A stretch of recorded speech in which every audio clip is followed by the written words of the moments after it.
നമസ്കാരം. തെരഞ്ഞെടുപ്പിൻ്റെ ഒരുക്കങ്ങൾ നാളെ കൊട്ടിക്കലാശമാണ്.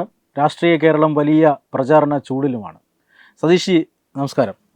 തെരഞ്ഞെടുപ്പിൻ്റെ ചൂടിലാണ്, താങ്കളും പ്രചരണ തിരക്കിലാണ്. അതിനിടയിലാണ് താങ്കൾ നമുക്കൊരൽപ്പം സമയം അനുവദിച്ചത്.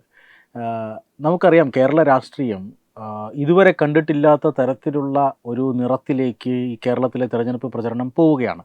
പലതരത്തിലുള്ള ആരോപണങ്ങൾ അങ്ങോട്ടും ഇങ്ങോട്ടും ആരോപിക്കപ്പെടുന്നു. ഈ നിലവിൽ ഇപ്പോൾ ഡീൽ ആരോപണങ്ങളാണ്. അത് LDFും BJPയും തമ്മിലാണെന്ന് കോൺഗ്രസ് പറയുന്നു, കോൺഗ്രസും BJPയും തമ്മിലാണെന്ന് LDF പറയുന്നു. അതിനിടയിൽ തന്നെ ഇസ്ലാമിക മതമൗലിക സംഘടനകളുമായി ഇരു പാർട്ടികളും കൂട്ടുകൂടുന്നുണ്ട്. ഈ ഒരു ആർഗ്യുമെൻറ്റിൻ്റെ ഒരു ആദ്യഘട്ടത്തിൽ കോൺഗ്രസും ജമാഅത്തെ ഇസ്ലാമിയും തമ്മിലുള്ള ഒരു കൂട്ടുകെട്ടാണ് ചർച്ചയായതെങ്കിൽ ഇപ്പോൾ LDFും SDPIയുമായിട്ടുള്ള ഒരു കൂട്ടുകെട്ട് തുറന്ന ഒരു ഇതിലേക്ക് പോവുകയാണ്. എന്താണ് ഈ പണ്ടൊക്കെ രഹസ്യമായി ചെയ്തതൊക്കെ ഇപ്പോൾ പരസ്യമായി ചെയ്യാനൊരു ഒരു ലൈസൻസ് LDFനും UDFനും കിട്ടിയിരിക്കുന്നു? LDFും UDFും കഴിഞ്ഞ കുറേ വർഷങ്ങളായിട്ട് വിഘടനവാദികളായിട്ടും തീവ്രവാദി സംഘടനയായിട്ടുള്ള ബന്ധപ്പെട്ടുള്ള PFI ആ സംഘടനയുമായിട്ട് നിരന്തരം ബന്ധപ്പെട്ടുകൊണ്ടിരിക്കുന്നു. അത് കേരളത്തിൽ മാത്രമല്ല, രാഹുൽ ഗാന്ധി പ്രതിപക്ഷ നേതാവായിരിക്കുന്ന ഇരുന്ന കാലം മുതൽ ഇപ്പോഴും രാഹുൽ ഗാന്ധി നിലനിൽക്കുന്നത് ഈ രാജ്യത്തെ വിഘടനവാദികളുമായിട്ടുള്ള ബന്ധം അദ്ദേഹം പലപ്പോഴും പ്രകടിപ്പിക്കാറുണ്ട്. അദ്ദേഹത്തിന് വളരെ വികസനപരമായി ഏറ്റവും ദൃഢമായ ഒരു രാജ്യമെന്നുള്ള രീതിയിൽ ഇന്ത്യ മുന്നോട്ട് പോകുമ്പോഴും, ലോകത്തിൻ്റെ മുമ്പിൽ ഇന്ത്യ അഭിമാനപരമായ ഒരു രാജ്യമായി മുന്നോട്ട് പോകുമ്പോഴും, സ്ഥിരതയുള്ള രാജ്യമായി മുന്നോട്ട് പോകുമ്പോഴും, നമ്മുടെ പ്രിയങ്കരനായ പ്രധാനമന്ത്രി ആദരണീയനായ നരേന്ദ്രമോദിജി ലോക ജനതയെ മുമ്പേയും ലോക നേതാക്കന്മാരെ മുമ്പേയും തലയോർത്ത് നിൽക്കുമ്പോഴും ഈ രാജ്യത്തെ എങ്ങനെ തകർക്കാം എന്ന ആലോചനയുമായി നടക്കുന്നതാണ് പ്രതിപക്ഷ നേതാവ്. രാഹുൽ ഗാന്ധി പാർലമെൻറ്റിനകത്ത് നടത്തുന്ന ഓരോ സ്റ്റേറ്റ്മെൻറ്റുകളും രാജ്യവിരുദ്ധമാണ്. രാജ്യത്തിന് പുറത്തുപോയും ഇന്ത്യ എന്ന് പറയുന്ന മഹത്തായ രാഷ്ട്രത്തിനെതിരായിട്ട് പലപ്പോഴും പറയുന്നു. ഇന്ത്യ പാകിസ്ഥാൻ യുദ്ധം നടന്നപ്പോഴും ഇന്ത്യയുടെ തകർച്ച കുറിച്ചാണ് അദ്ദേഹം വാഴ്ത്തപ്പെട്ടത്. പാകിസ്ഥാൻ്റെ മുഴുവൻ ഭാഗങ്ങളിലും എയർപോർട്ട് ഉൾപ്പെടെയുള്ള ആണവായുധം ഇരിക്കുന്ന സ്ഥലം ഉൾപ്പെടെയുള്ള, അതുപോലെ തന്നെ പ്രധാനപ്പെട്ട എല്ലാ ഭാഗങ്ങളും, അതുപോലെ തന്നെ ഏറ്റവും വലിയ തീവ്രവാദി സംഘടനയുടെ ആസ്ഥാനം ഉൾപ്പെടെ ബോംബിട്ടപ്പോഴും അത്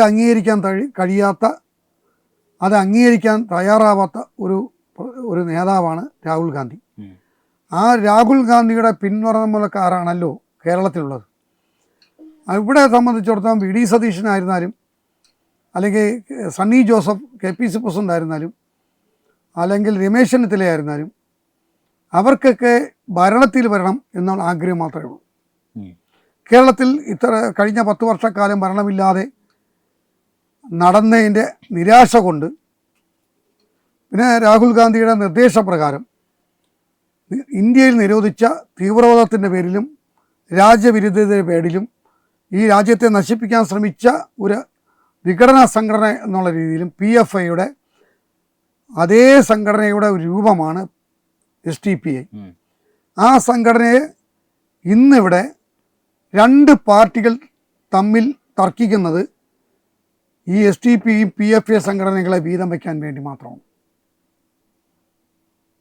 ഈ തെരഞ്ഞെടുപ്പിൽ CPMഉം കോൺഗ്രസും നേരിട്ടിറങ്ങിയാണ് ഈ PFIയുടെ സംഘടനയായ SDPയെ, തീവ്രവാദി സംഘടനയെ, മതമൗലികവാദ സംഘടനയെ, ഈ രാജ്യം തകർക്കാൻ നിൽക്കുന്ന സംഘടനയെ, ഈ PFI സംഘടനയെ അവർ കൂട്ടുകൂടാൻ LDF ശ്രമിക്കുന്നതും UDF ശ്രമിക്കുന്നതും, അതിന് പ്രധാനമായി കോൺഗ്രസും CPMുമാണ് നേരിട്ട് ബന്ധപ്പെട്ടിട്ടുള്ളത്. ഇത്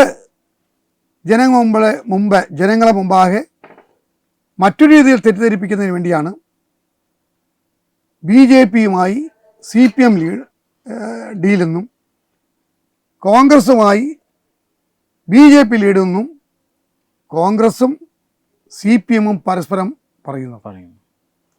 ഇതിന് ഒരു അടിസ്ഥാനമില്ല. അവർ ഡീൽ ചെയ്യുന്നത് വിഘടനവാദ സംഘടനയായ PFI ആണ്. അതിൻ്റെ ഒരു പോഷക സംഘടനയാണ്, അല്ലെങ്കിൽ അതിന് വേഷം മാറി വന്നിട്ടുള്ള സംഘടനയാണ് SDPI. ഈ ഒരു കോൺഗ്രസിൻ്റെ ജമാഅത്തെ ഇസ്ലാമിയുമായിട്ടുള്ള കൂട്ടിനെതിരെ വലിയ വിമർശനം ഉന്നയിച്ചതാണ് LDF. നമുക്കറിയാം, ഈ അടുത്ത കാലത്താണ് ഈ ഇസ്ലാമിക രാഷ്ട്രമായ ബംഗ്ലാദേശിൽ തിരഞ്ഞെടുപ്പ് നടന്നത്. ആ സമയത്ത് ഈ ജമാഅത്തെ ഇസ്ലാമിയുടെ നേതൃത്വത്തിലുള്ള മുന്നണിക്കെതിരെ അവിടുത്തെ ജനങ്ങൾ തീരുമാനമെടുത്തു. ജമാഅത്തെ ഇസ്ലാമിയെ അവർ തോൽപ്പിച്ചു തുടങ്ങി. ഇസ്ലാമിക രാജ്യം പോലും മാറ്റി നിർത്തുന്ന ഭീകര സംഘടനയാണ് ജമാഅത്തെ ഇസ്ലാമി. ആ ജമാഅത്തെ ഇസ്ലാമിയാണ് കേരളത്തിൽ അരിയിട്ട് വാഴിക്കുകയും 4 വോട്ടിന് വേണ്ടി അവരുടെ ഈ ഇസ്ലാമിക രാഷ്ട്രം സ്ഥാപിക്കുക എന്ന ഉദ്ദേശ ലക്ഷ്യത്തിന് വേണ്ടി എല്ലാ രാഷ്ട്രീയമായ സ്വാധീനങ്ങളും ചെയ്തു കൊടുക്കുക എന്ന ഒരു നിലയിലേക്ക് UDF പോകുന്നത്. അത് വളരെ വലിയ അപകടത്തിലേക്കല്ലേ കേരള ജനതയെ കൊണ്ടുപോകുന്നത്? തീർച്ചയായും. ഇതിനകത്ത് പ്രധാനമായും മനസ്സിലാക്കേണ്ടത്, ബംഗ്ലാദേശുമായിട്ട് ഉള്ള അവിടെ നടന്നിട്ടുള്ള പല അക്രമ പ്രവർത്തനങ്ങളിലും ഇന്ത്യയിൽ വിഭജന സമയത്ത് പോയിട്ടുള്ള ഏകദേശം 1.5 കോടിയോളം ജനങ്ങൾ, അവരെയൊക്കെ പലരെയും കൂട്ടക്കൊല ചെയ്തു, പെട്രോൾ ഒഴിച്ച് കത്തിച്ചു. എന്നിട്ടും ഈ കേരളത്തിൽ ഏതെങ്കിലും തെരുവീതിയിൽ പട്ടിച്ചെത്താൽ പോലും പ്രതിഷേധം രേഖപ്പെടുത്തുന്ന സാഹിത്യ നായകന്മാരും CPM, കോൺഗ്രസ് ഉൾപ്പെടെയുള്ള രാഷ്ട്രീയ പ്രകടനങ്ങൾ കണ്ട കേരളത്തിൽ ഇത്തരം കാര്യങ്ങളൊന്നും അവർ പ്രതിഷേധിക്കാനില്ല. എന്തിനാ പറയുന്നത്, പഹൽഗ്രാമിൽ നടന്ന കൂട്ടക്കൊലയെ പോലും മതം ചോദിച്ച് പല ഭാഗങ്ങളും പരിശോധിച്ച് കലിമ ചൊല്ലിച്ച് അത് പറ്റിയില്ലെങ്കിൽ അവരെ വെടിവെച്ച് കൊന്നിട്ട് പോലും ഇന്ത്യയിലെ ഒരു സംസ്ഥാനങ്ങളിലോ കേരളത്തിലോ സാഹിത്യകാരന്മാരില്ല, അതുപോലെ കലാകാരന്മാരില്ല, അതുപോലെ തന്നെ രാഷ്ട്രീയ CPMൻ്റെയും കോൺഗ്രസിൻ്റെയും ഒരു നേതാക്കൾ പോലും അനുശോചന യോഗം നടത്തിയോ അനുശോചന പ്രകടനം നടത്തുകയോ ചെയ്തിട്ടില്ല. വിലാപയാത്രകളുണ്ടല്ലോ, പലപ്പോഴും 2 CPMൻ്റെയും കോൺഗ്രസിൻ്റെ വിലാപയാത്രകൾ നമ്മൾ കണ്ടിട്ടുണ്ടല്ലോ. എവിടെയെങ്കിലും ഒരാൾ മരിച്ചാൽ എന്തിനാ പറയുന്ന, ആദ്യമായിട്ട് പാലസ്തീൻ്റെ ഹമാസ് തീവ്രവാദി സംഘടന ഇസ്രയേലിനെ ആക്രമിച്ച് കുട്ടികൾ ഉൾപ്പെടെയുള്ള 22,500 പേരെ കൊന്നു, കുറേ പേരെ തടവിലാക്കി. ഇവിടെ ആക്രമിച്ചവരെ സപ്പോർട്ട് ചെയ്ത ഒരു സംസ്ഥാനമാണ് കേരളം. അതിലെ കോൺഗ്രസും ഉണ്ട്, CPMഉം ഉണ്ട്. ഇവർ രണ്ടുപേരും വിഘടന സംഘടനകളെ, രാജ്യത്ത് എവിടെ വിഘടന സംഘടനകൾ പ്രശ്നങ്ങളുണ്ടാക്കി. ഇപ്പം കഴിഞ്ഞ കുറേ കാലങ്ങളായിട്ട് 1 കോടി ജനത ഗൾഫ് രാജ്യങ്ങളിൽ ജോലി ചെയ്യുന്നു. മലയാളികൾ ഏകദേശം 50-55% മലയാളികൾ അതിനകത്തുണ്ട്. ബാക്കി 45% ഇന്ത്യയിലെ പല സംസ്ഥാനങ്ങളിലുള്ളവരുണ്ട്. ആ ഗൾഫ് രാജ്യങ്ങളെ സ്വന്തം അച്ഛനെയെന്നും അമ്മയെന്നും പറഞ്ഞ് പരത്തിയിരുന്ന കേരളത്തിലെ ചില മലയാളികൾ ഇപ്പോൾ ഇറാനെ പിന്തുണയ്ക്കുന്ന അവസ്ഥയുണ്ടാകുന്നുണ്ട്. അപ്പോൾ ഇവർക്കിന്ന് സ്ഥിരമായ, അവർക്ക് രാഷ്ട്രീയം കളിക്കണം, മതം കളിക്കണം, ഇത്തരം ഒരു നിലപാടിലേക്ക് പോവുകയാണ്. ഇവിടെ തന്നെ തിരഞ്ഞെടുപ്പുമായിട്ട് ബന്ധപ്പെട്ട് അധികാരത്തിൽ വരാൻ വേണ്ടി വിഘടന സംഘടനയെ കൂട്ടുപിടിക്കുന്ന ഗതികേടിലേക്ക് CPMഉം കോൺഗ്രസ് പോയെങ്കിൽ അത് പ്രബുദ്ധരായ കേരളത്തിലെ ജനങ്ങൾ ചിന്തിക്കണം. ആ ചിന്തിച്ചില്ലെങ്കിൽ കേരളം മറ്റൊരു പാകിസ്ഥാനായി മാറും എന്നുള്ള കാര്യത്തിൽ ഒരു സംശയം വേണ്ട. ഈ ജമാഅത്തെ ഇസ്ലാമിയെ പോലെ തന്നെ കൂടുതൽ അപകടം പിടിച്ച ഒരു കൂട്ടുകെട്ടാണ് LDFൻ്റെയും SDPIയും തമ്മിലുള്ളത്. നമുക്കറിയാം, രാജ്യം നിരോധിച്ച ഒരു ഭീകര സംഘടനയാണ് പോപ്പുലർ ഫ്രണ്ട് PFI. ഈ പോപ്പുലർ ഫ്രണ്ടിൻ്റെ രാഷ്ട്രീയ വിഭാഗമാണ് SDPI. മാത്രമല്ല, താങ്കൾ പറഞ്ഞതുപോലെ ഈ പോപ്പുലർ ഫ്രണ്ടിൻ്റെ മുൻനിര നേതാക്കന്മാർ മാത്രമാണ് ഭീകരവാദ കേസുകളിലും മറ്റുമൊക്കെ അറസ്റ്റിലായിട്ടുള്ളവർ. അതിൻ്റെ 2ാം നിര പ്രവർത്തകരുണ്ട്. മാത്രമല്ല, ആ പ്രത്യയശാസ്ത്രത്തിൽ വിശ്വസിക്കുന്ന ധാരാളം ആളുകളുണ്ട്. ഇവരെല്ലാം ഇപ്പോൾ അണിനിരന്നിരിക്കുന്നത് SDPIയിലാണ്. അപ്പോൾ മാത്രമല്ല, SDPIയെ ഈ തിരഞ്ഞെടുപ്പ് ഫണ്ട് ഭീകരവാദ പ്രവർത്തനങ്ങൾക്ക് ഉപയോഗിക്കുന്നു എന്ന് ആരോപണം കേന്ദ്ര ഏജൻസികൾ തന്നെ നടത്തിയിട്ടുണ്ട്. അങ്ങനെ ഒരു സംഘടനയുമായി ഈ കേരളത്തിൽ, സാക്ഷര കേരളത്തിൽ എങ്ങനെയാണ് ഈ 2 മുന്നണികൾക്കും ഒരു കൂട്ടുകെട്ടുണ്ടാക്കാൻ സാധിക്കുക? CPMനെ സംബന്ധിച്ചിടത്തോളം 3ാമത് അധികാരത്തിൽ വരാനുള്ള ആർത്തി, കോൺഗ്രസിനെ സംബന്ധിച്ചിടത്തോളം 10 വർഷം പുറത്തു നിന്നതിൻ്റെ നിരാശ, ഈ 2 ഘടകങ്ങളും അവരെ വിഘടനവാദികളെ, രാജ്യദ്രോഹികളെ കൂട്ടുപിടിച്ചുകൊണ്ട് കേരളത്തിൽ അധികാരത്തിൽ വരാൻ വേണ്ടിയുള്ള ശ്രമം നടത്തുകയാണ്. അവർക്ക് അധികാരം ലഭിക്കുക, ഇത് നാളെ വരാൻ പോകുന്ന അപകടം. 2 പേരും ഈ വിഘടനവാദികളുമായി ഇപ്പം തന്നെ പല സ്ഥലത്തും 2 മുന്നണികൾക്കും പിന്തുണ കൊടുക്കുന്ന അവസ്ഥയിലേക്ക് പോകുന്നു. SDP ആയിരുന്നാലും PF ആയിരുന്നാലും അതുപോലെ തന്നെ ജമാഅത്ത് ഇസ്ലാം ആയിരുന്നാലും LDFനും UDFനും ഒരുപോലെ പിന്തുണ കൊടുക്കുകയാണ്. ചില സ്ഥലങ്ങളിൽ LDFനും ചില സ്ഥലങ്ങളിൽ UDFനും. അത്തരം കാര്യങ്ങളിലേക്ക് മുന്നോട്ട് പോവുകയാണ്. നമ്മളെ സംബന്ധിച്ചിടത്തോളം പറയാനുള്ളത്, കേരളത്തിൽ മറ്റൊരു പാകിസ്ഥാൻ നിർമ്മിക്കരുത് എന്ന് വിനീതമായ അഭ്യർത്ഥനയാണ് ഉള്ളത്. കാരണം ഈ രാജ്യത്ത് സമാധാനമായി ജീവിക്കുന്ന ഒരു സംസ്ഥാനമാണ് കേരളം. ആ കേരളത്തിൽ ഒരു തിരഞ്ഞെടുപ്പ് വരുമ്പോൾ തിരഞ്ഞെടുപ്പിൻ്റെ സംവിധാനങ്ങളനുസരിച്ച് പ്രവർത്തിക്കട്ടെ, അല്ലാതെ രാജ്യദ്രോഹം ചെയ്യുന്ന, ഈ രാജ്യത്തെ നശിപ്പിക്കാൻ ശ്രമിക്കുന്ന, നമ്മളെ പലപ്പോഴും സ്ഫോടനങ്ങൾ നടത്തിയിട്ടുള്ള അത്തരം ജാതി മത സംഘടനകളെ ചേർത്ത് പിടിച്ചുകൊണ്ട് മുന്നോട്ട് പോകുന്നത് അപകടകരമാണ്. അത് CPM-ഉം കോൺഗ്രസും ഒരുപോലെ കുറ്റക്കാരാണ്. അവരെ കേരളത്തിലെ ജനങ്ങൾ ഇത്തവണ വെറുക്കും. അവരുടെ കള്ളത്തരങ്ങളും അവരെ തെമ്മാടിത്തരങ്ങളും അവരുടെ അവരുടെ ദുഷ്ടചിന്തകളും ജനങ്ങൾ മനസ്സിലാക്കുന്നുണ്ട്. കേരളത്തിലെ ജനത അത് ഒറ്റക്കെട്ടായി ആ കാര്യത്തിൽ നിലപാട് സ്വീകരിക്കുമെന്നാണ് ഞാൻ വിശ്വസിക്കുന്നത്. ഈ മുസ്ലിം ലീഗ് വർഷങ്ങളായി UDFനോടൊപ്പം ഉണ്ട്. അപ്പോൾ ആ ഒരു വോട്ട് ബാങ്ക്, മുസ്ലിം വോട്ട് ബാങ്ക് അവർക്കുണ്ട്. പക്ഷേ ഈ ആധുനിക സാഹചര്യത്തിൽ മറ്റ് സംഘടനകളെ, ഈ മുസ്ലിം ലീഗ് പണ്ടൊക്കെ ഈ മത തീവ്രവാദ ശക്തികളെ അങ്ങനെ തന്നെ പറഞ്ഞ് മാറ്റി നിർത്തിയിരുന്നു. അവർ രഹസ്യമായി ബന്ധമുണ്ടോ എന്നറിയില്ല. പക്ഷേ ഇന്ന് അത്തരം സംഘടനകളെ കൂടി കൂട്ടാതെ മുസ്ലിം വോട്ട് ബാങ്ക് പൂർണ്ണമാവില്ല എന്ന് LDFും UDFും കരുതുകയാണ്. എന്ന് പറഞ്ഞാൽ തീവ്രവാദ പ്രവർത്തനങ്ങൾ, തീവ്രവാദ മൈൻഡ് സെറ്റ് ഈ പറയുന്ന വിഭാഗത്തിൽ കൂടുതലായി വർദ്ധിക്കുന്നു എന്നാണോ ഈ രാഷ്ട്രീയമായ നീക്കങ്ങളിൽ നിന്ന് വ്യക്തമാക്കുന്നത്? ഒരു ഘടകകക്ഷി ഇത് നേതൃത്വം കൊടുക്കുന്ന ആരാ? ഒരു ഭാഗത്ത് CPM, ഒരു ഭാഗത്ത് കോൺഗ്രസ്. അവർ തന്നെയാണ് വാതിൽ തുറന്നിട്ടേക്കുന്നത്. മുസ്ലിം ലീഗ് ഒരു പോഷക സംഘടന മാത്രമാണ്, ഒരു ഘടകകക്ഷി മാത്രമാണ്. പക്ഷേ കോൺഗ്രസും CPM-ഉം വാതിൽ തുറന്നില്ലെങ്കിൽ ഇതുപോലുള്ള വിഘടനവാദികൾക്ക് അകത്ത് കയറാൻ കഴിയില്ലല്ലോ. ഇപ്പം വരാൻ പോകുന്നത് LDF വന്നാലും UDF വന്നാലും ഈ തീവ്രവാദി സംഘടനയുടെ നിർദ്ദേശപ്രകാരമുള്ള വ്യക്തിക്ക് മാത്രമേ ആഭ്യന്തരമന്ത്രിയാവാൻ പറ്റൂ. നമുക്കറിയാമല്ലോ, ഈ നേമത്താണ് BJP ആദ്യമായി അക്കൗണ്ട് തുറക്കുന്നത്. ആ അക്കൗണ്ട് പൂട്ടിച്ചു എന്ന് LDFും UDFും അവകാശപ്പെടുന്നുണ്ട്. പക്ഷേ ആ അവകാശവാദത്തിനപ്പുറം ഞങ്ങൾ BJP വരാതിരിക്കാനായി ഇത്ര വോട്ട് മറിച്ചിട്ടുണ്ട്, ഇന്ന മുന്നണിക്ക് ചെയ്തിട്ടുണ്ട് എന്ന് പരസ്യമായി പറയുകയും അവിടെ BJP തോൽക്കുമ്പോൾ ആദ്യമായി ആഹ്ലാദ പ്രകടനം നടത്തുകയും ചെയ്ത സംഘടനയാണ് SDP. പാലക്കാട് ഉപതെരഞ്ഞെടുപ്പിൽ BJP പരാജയപ്പെടുമ്പോഴും അന്ന് കോൺഗ്രസിന് പിന്തുണ നൽകിയ SDP ആണ് ആദ്യമായി വിജയിച്ച സ്ഥാനാർത്ഥി പ്രകടനം നടത്തുന്നതിന് മുമ്പ് അവർ നടത്തി. അപ്പോൾ എന്താണ് ഈ ഒരു തെരഞ്ഞെടുപ്പിൽ SDPI ഫാക്ടറിനെ എന്തായാലും അവർ അത് ചെയ്യും എന്നുറപ്പാണ്. അവർ ഏതെങ്കിലും ഒരു മുന്നണിക്ക് BJPക്കെതിരെ പ്രവർത്തിക്കും. അതിനെ BJP ഭയക്കുന്നുണ്ടോ? BJP അതിനെതിരെ എന്തെങ്കിലും തരത്തിലുള്ള പ്രതിരോധം എടുക്കുന്നു? ആദ്യമായിട്ട് പറയാം, പ്രധാനമന്ത്രി, നമ്മളെ പ്രിയങ്കരനായ പ്രധാനമന്ത്രി നരേന്ദ്രമോദിജി ഇന്ത്യയിലെ മുഴുവൻ ജനതയും ഒറ്റക്കെട്ടായിട്ടാണ് ചേർത്ത് നിർത്തിയിട്ടുള്ളത്. ഒരു ഭാരതീയ ജനതാ പാർട്ടി എന്ന് പറയുന്ന സംഘടന ഒരു മതേതര പാർട്ടിയാണ്. ഇവിടെ പല മതവിഭാഗങ്ങളുള്ള സംസ്ഥാനങ്ങളിലും ഭരിക്കുന്നത് BJP ഗവൺമെൻറ്റാണ്. എന്തുകൊണ്ടാണ് സംഭവിക്കുന്നത്?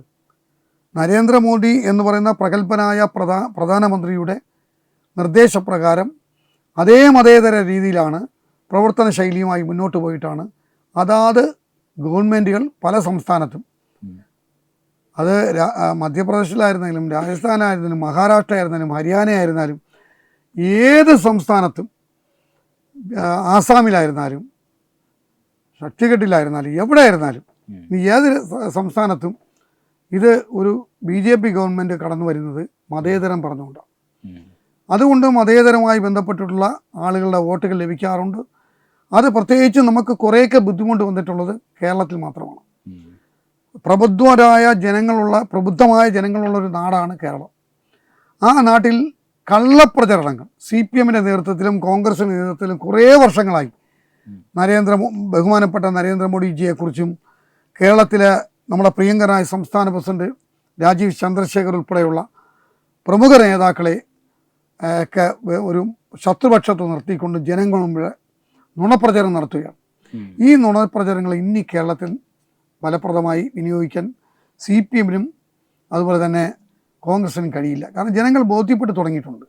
ഈ വിഘടനവാദികളായിട്ടുള്ള ഈ നിരോധിക്കപ്പെട്ട സംഘടനയുടെ മറ്റേ പ്രതിരൂപം വേഷം മാറി വരുന്നുണ്ടല്ലോ, അത്തരം ആളുകളെ തിരിച്ചറിയാനുള്ള കഴിവൊക്കെ കേരളത്തിലെ ജനങ്ങൾക്കുണ്ട്. പക്ഷെ ഞങ്ങൾ ഭയപ്പെടുന്നത് ഇത് ഈ ജമാഅത്ത് ഇസ്ലാമിയുടെയും PFIയുടെയും നിർദ്ദേശപ്രകാരമുള്ള അവർ നിയന്ത്രിക്കുന്ന ആഭ്യന്തരമന്ത്രി LDF വന്നാലും ഉണ്ടാകും, കോൺഗ്രസ് വന്നാലും ഉണ്ടാകും. കോൺഗ്രസ് വന്നാലും ആഭ്യന്തരമന്ത്രി ഈ PFI വിഘടനവാദികൾ നേതൃത്വം കൊടുക്കുന്ന അവരാഗ്രഹിക്കുന്ന ഒരാളായിരിക്കും ആഭ്യന്തരമന്ത്രി. LDF വന്നാലും PFI നിർദ്ദേശിക്കുന്ന അവരാഗ്രഹിക്കുന്ന ആളായിരിക്കും ആഭ്യന്തരമന്ത്രി. അതിൽ നിന്ന് മനസ്സിലാക്കുന്നത് കേരളത്തിലെ ഭരണത്തിൻ്റെ ചരട് ഭീകരവാദ സംഘടന കയ്യിലായി, PFI പോലുള്ള ഭീകരവാദ സംഘടനയുടെ കയ്യിലേക്ക് പോകും. ഈ അപകടം കേരളത്തിലെ ജനതകൾ മനസ്സിലാക്കണം, പ്രബുദ്ധരായ ജനങ്ങൾ മനസ്സിലാക്കുമെന്നാണ് ഞങ്ങൾ വിശ്വസിക്കുന്നത്. ഭാരതീയ ജനതാ പാർട്ടിയെ സംബന്ധിച്ചിടത്തോളം ഇന്ന് വരെയുള്ള ഒരു തെരഞ്ഞെടുപ്പിലും ബഹുമാന്യനായ സംസ്ഥാന പ്രസിഡന്റ് രാജീവ് ചന്ദ്രശേഖർ ജി അദ്ദേഹം ഒരു യോഗത്തിലും ഒരു മതവിഭാഗങ്ങളെയും കുറ്റപ്പെടുത്തിയിട്ടില്ല. വിഘടനവാദികൾക്കെതിരായിട്ട് പറയും, വിഘടനവാദികൾക്കെതിരായി പറഞ്ഞുകൂടാ എന്ന് കേരളത്തിലെ CPM കോൺഗ്രസ് പറഞ്ഞ് അത് അംഗീകരിക്കാൻ കഴിയില്ല, ഞങ്ങൾ അംഗീകരിക്കുകയില്ല. പക്ഷേ ഒരു മതവിഭാഗങ്ങളെയും, ഹിന്ദു ആയിരുന്നാലും ക്രിസ്ത്യാനി ആയിരുന്നാലും മുസ്ലിം ആയിരുന്നാലും അത്തരം സമാന്തരമായി സംഘടനാ പ്രവർത്തനം നടത്തുന്ന ആരെയും ജനങ്ങളെയും നമ്മൾ നെഞ്ചോട് ചേർത്ത് പ്രവർത്തിക്കും.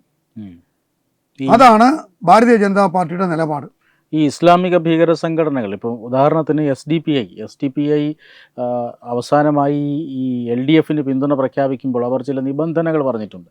ഇനിയിപ്പോൾ സീറ്റൊന്നും ഞങ്ങൾക്ക് വേണമെന്നില്ല, പക്ഷേ പരസ്യമായിട്ട് പിന്തുണയുണ്ട് എന്ന് പ്രഖ്യാപിക്കണം, അതോടൊപ്പം തന്നെ വേദി പങ്കിടുകയും വേണം എന്നാണ് SDPI പറഞ്ഞത്. പക്ഷേ ഇത്തരം നിബന്ധനകളിൽ ഒളിഞ്ഞിരിക്കുന്ന നിബന്ധനയായിരിക്കുമോ നേരത്തെ താങ്കൾ പറഞ്ഞ ഒരു ആഭ്യന്തരമന്ത്രി തങ്ങളുടെ നിയന്ത്രണത്തിലുള്ള ആളായിരിക്കണം എന്നുള്ളത്?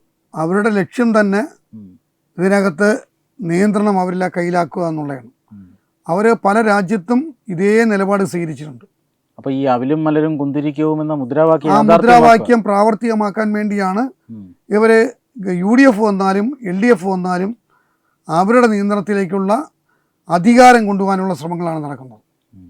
അത് ആഭ്യന്തരം മുഖ്യമന്ത്രിയൊക്കെ ഏതെങ്കിലും ഉണ്ടാവും അതാത് പാർട്ടികൾക്ക്, പക്ഷേ ആഭ്യന്തരം കൈകാര്യം ചെയ്യുന്നതും DGPമാരെ തീരുമാനിക്കുന്നതും ഓരോ സ്ഥലത്തുള്ള പോലീസ് ഉദ്യോഗസ്ഥന്മാരെ നിയമിക്കുന്നതും എല്ലാം ഇത്തരം വിഘടനവാദ സംഘടനകളുടെ നിർദ്ദേശപ്രകാരമുള്ള ആളുകളായിരിക്കും. അപ്പോൾ ഒരു വലിയ അപകട സാധ്യത കേരളത്തിൽ നമ്മൾ കാണുന്നുണ്ട്, ഉത്കണ്ഠയുണ്ട്. ഇത് ജനങ്ങൾ തിരിച്ചറിയും. അതുകൊണ്ട് തന്നെ നമുക്കത് ഭാരതീയ ജനതാ പാർട്ടിക്ക് മികച്ച നേട്ടമുണ്ടാക്കാൻ കഴിയും എന്നാണ് ഞങ്ങൾ വിശ്വസിക്കുന്നത്. എന്തായാലും അതാണ് ഈ രാഷ്ട്രീയ കൂട്ടുകെട്ടുകൾ, അത് എല്ലാ തിരഞ്ഞെടുപ്പ് കാലത്തും ഉണ്ടാകുന്നതാണ്. പക്ഷേ രാജ്യത്ത് നിരോധിക്കപ്പെട്ട ഒരു ഭീകര സംഘടന അത് ഒളിഞ്ഞും തെളിഞ്ഞും മറ്റൊരു രൂപത്തിലേക്ക് വരുമ്പോൾ അതിനെ സ്വീകരിക്കുക, അന്താരാഷ്ട്ര തലത്തിൽ ഇസ്ലാമിക രാജ്യങ്ങൾ പോലും തള്ളിക്കളഞ്ഞ മത തീവ്രവാദ സംഘടനകളെ സ്വീകരിക്കുക, ഇതൊന്നും രാഷ്ട്രീയ കേരളത്തിന് യോജിച്ചതല്ല എന്നാണ് BJPയുടെ വിശ്വാസം. എന്തായാലും വളരെയധികം നന്ദി സതീഷ് ജി. നമസ്കാരം. HIV അണുബാധ സന്തോഷപൂർണമായ ഒരു ജീവിതത്തിന് തടസ്സമല്ല. HIV അണുബാധയ്ക്ക് ഫലപ്രദമായ ചികിത്സ ഇന്ന് ലഭ്യമാണ്. ഇതിന് യഥാസമയം അണുബാധ കണ്ടെത്തുന്നതും കാലേക്കൂട്ടി ചികിത്സ നടത്തേണ്ടതും അത്യാവശ്യമാണ്. സൗജന്യമായ ചികിത്സയും മാർഗനിർദ്ദേശങ്ങളും സർക്കാർ ആശുപത്രികളിലെ ART അഥവാ ഉഷസ് കേന്ദ്രങ്ങളിൽ ലഭ്യമാണ്. ആരോഗ്യ സംരക്ഷണം ഓരോരുത്തരുടെയും ഉത്തരവാദിത്തമാണ്.